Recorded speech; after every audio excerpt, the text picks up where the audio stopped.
Pues vamos a comenzar orando y poniendo este tiempo en manos del Señor. Gracias, bendito Señor, por esta noche. Gracias por poder estar una noche más aquí, por el día que tú nos has regalado, la vida que tú nos has regalado. Señor, nos has permitido llegar sanos y salvos, estar en casa. Y también te agradecemos, Señor, el tiempo que vamos a poder tomar aquí escuchando tu palabra.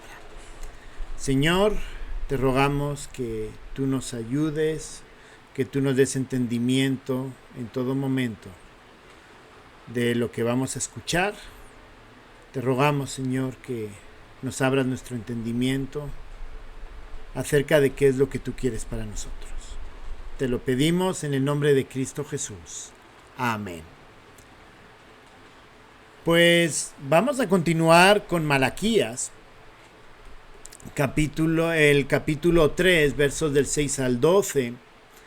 Hemos estado viendo los primeros 4 discursos, ya no queda mucho, solo queda este y el siguiente para terminar.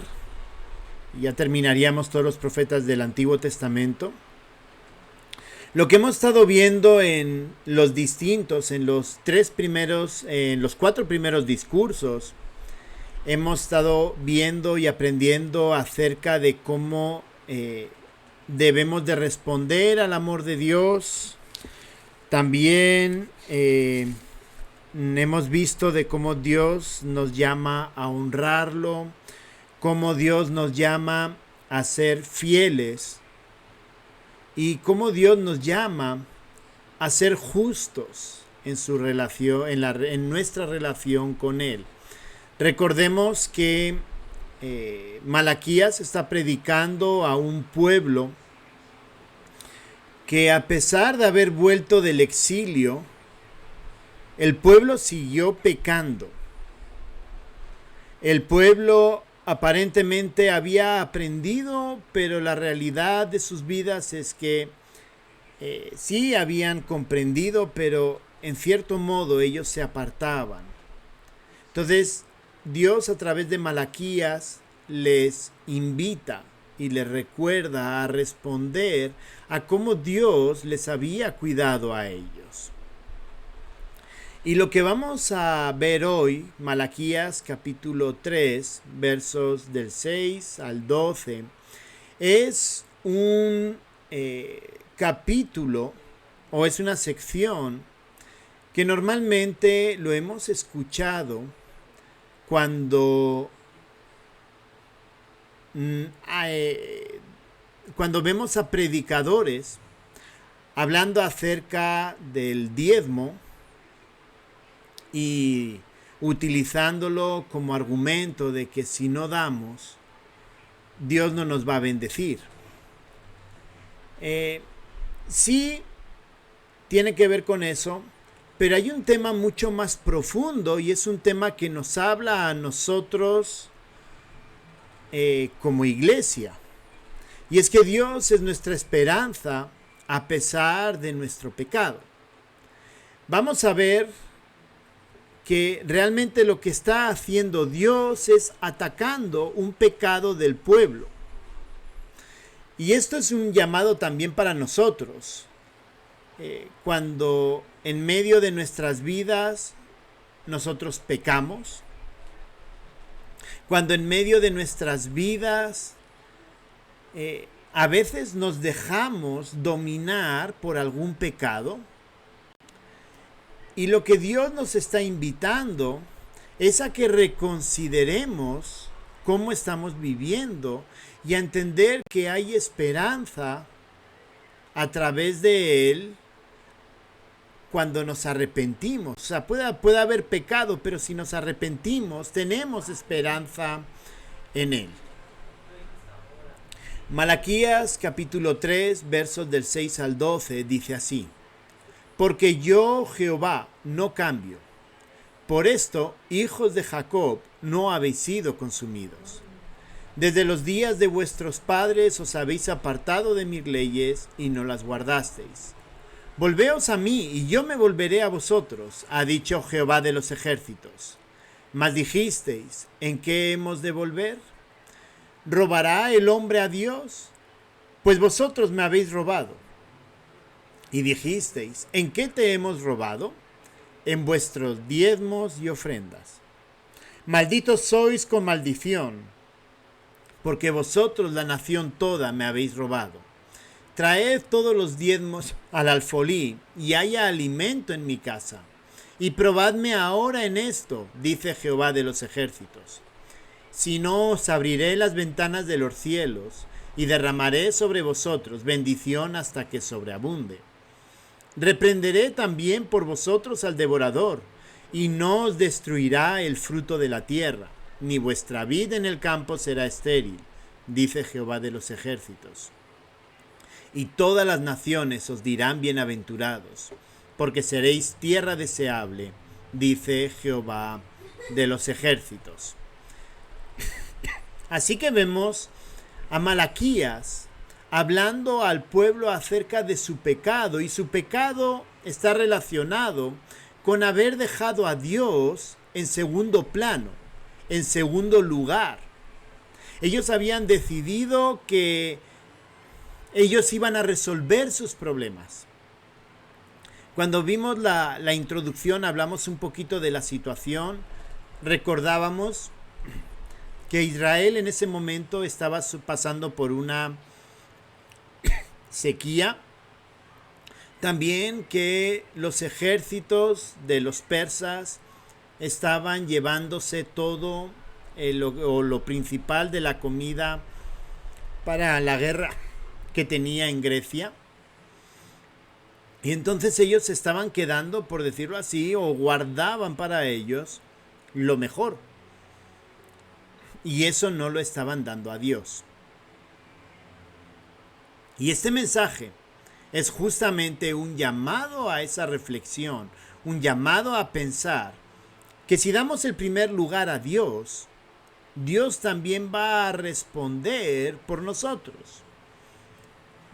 En el caso de ellos, debido al pacto que tenían, Dios iba a responder sosteniéndolos, fructificando la tierra. En nuestro caso, la esperanza va más lejos que lo material. La esperanza está en recibir las bendiciones del Señor, esperándolas en un futuro. Así que Dios es nuestra esperanza, a pesar de nuestro pecado. En primer lugar, porque Dios evidencia el pecado de nuestra vida. Versos 6 y 7 es un llamado, de forma retórica. Dios está llamando al pueblo y recordándoles que ellos se han apartado. Lo primero que llama la atención es que Dios es fiel en su propia naturaleza. Verso 6 justamente nos habla de eso. Porque yo, Jehová, no cambio, por eso, hijos de Jacob, no habéis sido consumidos. ¿Qué quiere decir? Que por el pecado de Jacob, por el pecado de Israel, Dios hubiera podido destruir a la nación. Pero como Dios es un Dios fiel, Dios permanece y persevera. Y hermanos, eso tiene también mucho que ver con nosotros. Dios es un Dios fiel a su naturaleza, y Dios es un Dios fiel que se mantiene fiel en la promesa con nosotros. Hermanos, hemos recibido la salvación, somos hijos de Dios. Obviamente Dios castiga el pecado para que nosotros regresemos al Señor. Pero recordemos que el precio del pecado es la muerte. Pero Dios sigue siendo fiel con nosotros. Y Dios nos guarda en todo momento. Así que, hablando de evidenciar el pecado de nuestra vida, lo primero y antes de nada, Dios nos recuerda que Él es fiel y que Él nos guarda como hijos. Pero también continuamos viendo en el verso 7, hablando de cómo lo evidencia, vemos que la primera parte habla acerca de la naturaleza humana. Desde los días de vuestros padres os habéis apartado de mis leyes y no las guardasteis. ¿Cuál es la naturaleza humana per se? La naturaleza humana es olvidarnos de guardar lo que el Señor ha mandado. Y creo que es un llamado, un recordatorio importante. Yo entiendo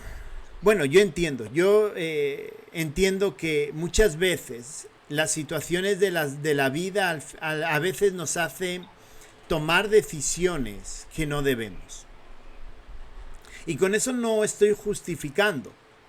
Pero ese tipo de decisiones que tomamos y que las tomamos con nuestro corazón en base a lo que nosotros pensamos, está muy relacionado con olvidarnos de quién es Dios.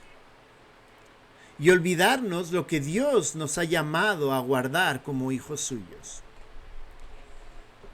Estábamos hablando y hay una novela cristiana muy buena, se llama Cornelio, y está, digamos, hablando acerca del soldado romano que está al pie de la cruz. Y él había escuchado, la novela pues narra un poquito acerca de que él había escuchado esas palabras de Jesús, y él se sorprende de las palabras de él, y dice, el mensaje, le decía, él es pacífico, pero su mensaje es un mensaje radical. ¿Radical en qué sentido? En que lo que él pide de nosotros no tiene nada que ver con lo que el mundo realmente ofrece o busca. Y ahí es donde viene esta lucha. Y ahí es donde Malaquías está hablando de esta lucha. Desde los días de vuestros padres os habéis apartado de mis leyes y no las guardasteis. Es decir, ni las escuchamos ni las obedecemos. Creo que muchos de los problemas que tenemos tienen que ver con esa desobediencia a Dios. Desobediencia, ¿en qué sentido? En que Dios nos llama a actuar de una manera y nosotros por el contrario actuamos de otra.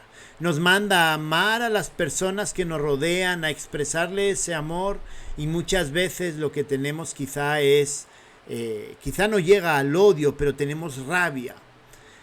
Nos llama a ayudar, a amar al prójimo, y lo que hacemos es ponerle la zancadilla. Nos llama a ayudar quizá con alguna cosa en el trabajo que podemos hacerlo, y en vez de eso nuestra expresión a veces es mejor no le enseño, no vaya a ser que me quite a mí el trabajo, y cosas así. Pero eso tiene que ver claramente con no conocer a Dios. Tiene que ver con ¿qué? Con haberse apartado de mis leyes. Las leyes es la forma en que conocemos a Dios. Y lo último, después, digamos, lo que nos está hablando acerca de esa evidencia del pecado, es que las excusas que nosotros podamos hacer ante ese pecado no tienen ningún fundamento para Dios. Dice, volveos a mí y yo me volveré a vosotros, ha dicho Jehová de los ejércitos, mas dijisteis, ¿en qué hemos de volvernos? Básicamente esa pregunta, ¿en qué hemos de volvernos? Y lo vemos ya que es los distintos discursos, esa pregunta se ha hecho en todas. ¿En qué hemos hecho tal? ¿En qué no hemos sido justos? ¿En qué no hemos sido fieles? Esa pregunta, ¿en qué hemos de volvernos? Básicamente es una pregunta equivalente a decir, y nosotros sí, ¿en qué hemos pecado? ¿De verdad hemos pecado? Como de forma irónica, diciéndole a Dios, ¿no te estás equivocando con lo que nosotros estamos, con lo que tú piensas que es pecado? Este es un llamado bien claro a nosotros, y es una forma de entender que Dios, siendo fiel a sí mismo, que no nos destruye, pero que a la vez sí evidencia el pecado, es algo que nosotros debemos de tener mucho, mucho cuidado. El Señor quiere que no haya pecado dentro de nosotros, y el Señor va a utilizar las circunstancias de la vida para evidenciar nuestro pecado. Y ojo, eso significa que yo tengo que ser tengo que estar atento a lo que Dios está haciendo y mostrándome a través de la vida y evidenciando ese pecado. A veces es muy complicado, porque a veces tenemos que empezar a volvernos vulnerables para entender nuestro pecado. Así que Dios es nuestra esperanza. A pesar de nuestro pecado, en primer lugar, Dios evidencia el pecado de nuestras vidas. Y en segundo lugar, Dios condena el pecado de nuestra vida. No solamente lo evidencia, como lo hemos visto, sino que también lo condena. Miren lo que le dice al pueblo de Israel. ¿Robará el hombre a Dios? Pues vosotros me habéis robado y dijisteis: ¿en qué te hemos robado? En vuestros diezmos y ofrendas. Malditos sois con maldición, porque vosotros, la nación toda, me habéis robado. Miren qué afirmación tan tajante. Y lo está condenando. No anda diciendo el Señor frente al pecado, no anda diciendo: ay, pobrecito, lo hicieron porque, ay, es que yo no les he ayudado a que su campo se multiplique, fructifique, yo no les he ayudado a que sus animales den buenos animales, sino que responsabiliza del pecado al hombre. No lo justifica, sino que lo responsabiliza. Y podríamos pensar, bueno, pero si estaban teniendo sequía, se estaban llevando lo bueno, los persas estaban llevando los productos buenos para los soldados, ¿qué tiene de malo eso?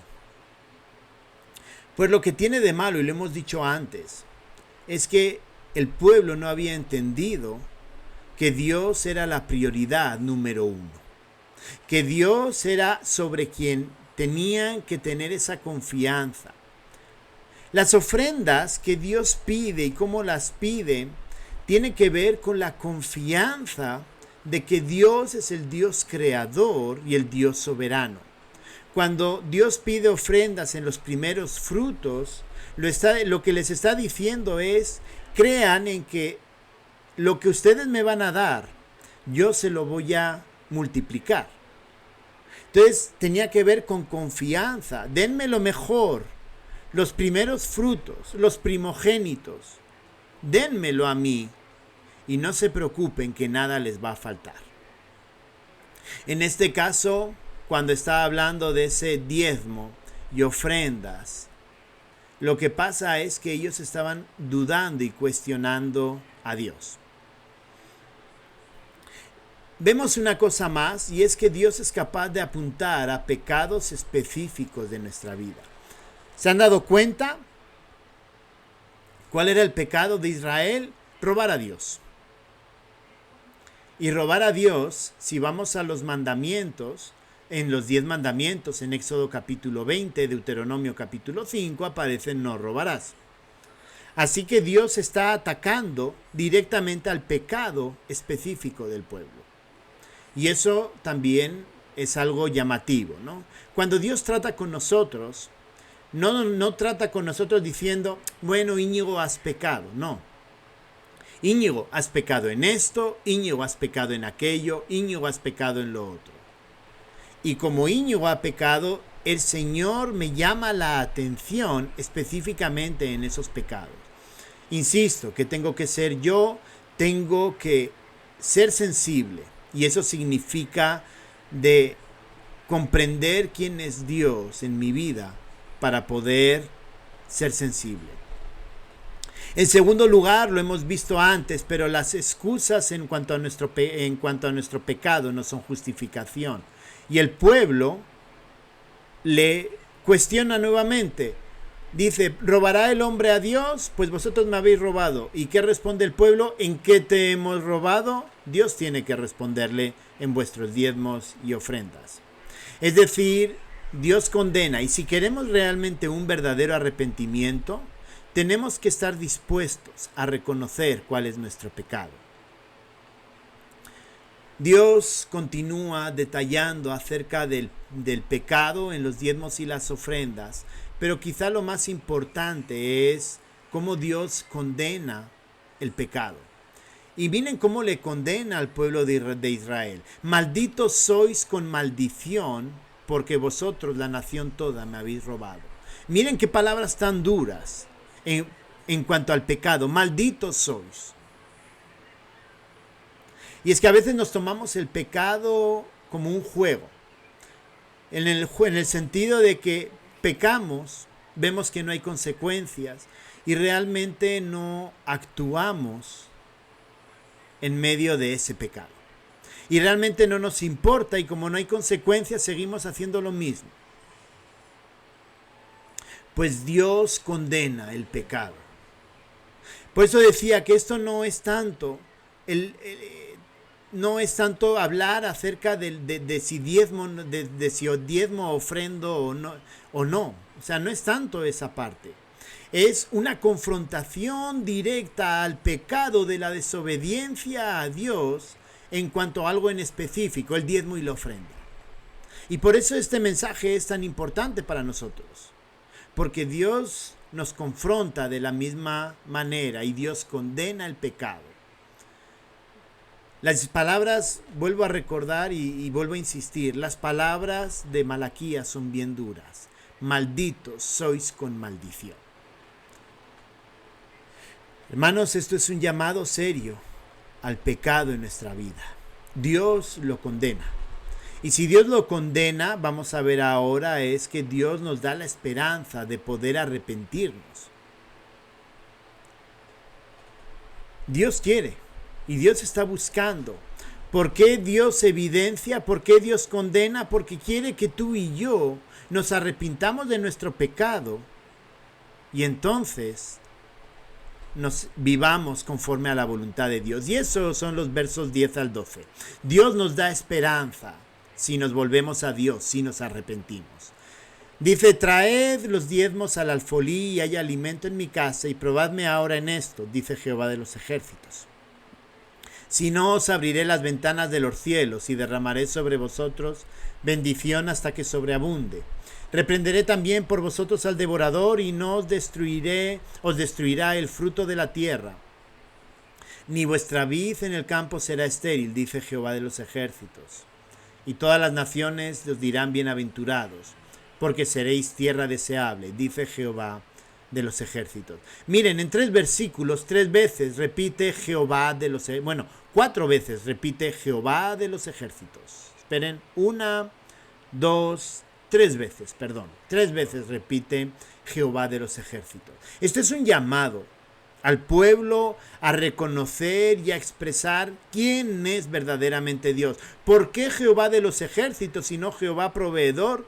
Porque recordemos que los persas estaban dominando la región y estaban sufriendo, digamos, el estar gobernados por otra nación distinta. Y entonces, ¿quién es el que va a luchar por ellos? Jehová de los ejércitos. Vemos varias cosas. La primera es que la reconciliación por nuestro pecado nos vuelve a acercar a Dios. Traed los diezmos al alfolí y hay alimento en mi casa, es decir, vuelvan a hacer las cosas, hagan los sacrificios que tienen que hacer correctamente, que no falte nada en mi casa. Dice, probadme ahora en esto, dice Jehová de los ejércitos, si no os abriré las ventanas de los cielos y derramaré sobre vosotros bendición hasta que sobreabunde. Vemos que el arrepentimiento tiene que ver con pedir perdón, por un lado, pero también tiene que ver con no volver a hacerlo. Es decir, es un cambio de actitud. Y ese cambio de actitud es un cambio continuo en ellos. O sea, es algo que Dios pide. ¿Realmente en quién confías? ¿Confías en el Señor? ¿O en quién confías realmente? Resulta bien interesante esa parte. Y si vamos a Mateo, el libro de Mateo es exactamente lo mismo. ¿Quién es el verdadero seguidor del Señor? El que obedece al Señor, el que vive según los valores del reino, el que se arrepiente. Arrepentíos, el mensaje de Juan y de Jesús, y vivan según los valores del reino. Pero la segunda parte es que Dios promete cuidado al obedecerlo. Dice, verso 11, reprenderé también por vosotros al devorador, hablando de Persia, y no os destruirá el fruto de la tierra, ni vuestra vid en el campo será estéril, dice Jehová de los ejércitos. ¿Qué es lo que va a hacer Dios? Dios lo va a bendecir, Dios lo va a cuidar. Tenían miedo, pensaban que les iba a faltar, no se preocupen, yo voy a ser el que va a suplir. Y finalmente promete dar un buen nombre, ¿no? Y todas las naciones os dirán bienaventurados porque seréis tierra deseable. Así que Dios da esperanza si nos arrepentimos. Dios da esperanza. Hermanos, este mensaje de Malaquías es breve, pero es un mensaje bien cargado hacia nosotros, para nosotros. Dios va a tratar con tu vida y con mi vida. Dios va a ver la manera de evidenciar el pecado. Dios va a condenar el pecado. Pero, hermanos, Dios también nos va a dar esperanza si nos arrepentimos.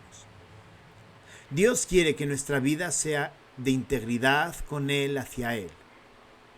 Y Dios quiere que tu vida y la mía esté consagrada a Él. Es un llamado al arrepentimiento, hermanos. Es un llamado a que nos autoexaminemos, veamos cómo está nuestra vida y tomemos las decisiones pertinentes. Oremos. Gracias, bendito Señor, por esta noche. Gracias por esta palabra que tú nos has dado. Gracias, Señor, por guardarnos. Y gracias también, Señor, porque en medio de nuestras vidas, siendo conscientes que pecamos, tú también nos perdonas. Señor, trabaja en nuestra vida, evidencia esos pecados. Señor, confróntanos y también, Señor, danos sabiduría para arrepentirnos y vivir de acuerdo a tu voluntad. Señor, ayúdanos a parecernos cada día más a ti. Te lo pedimos en el nombre de Cristo Jesús. Amén.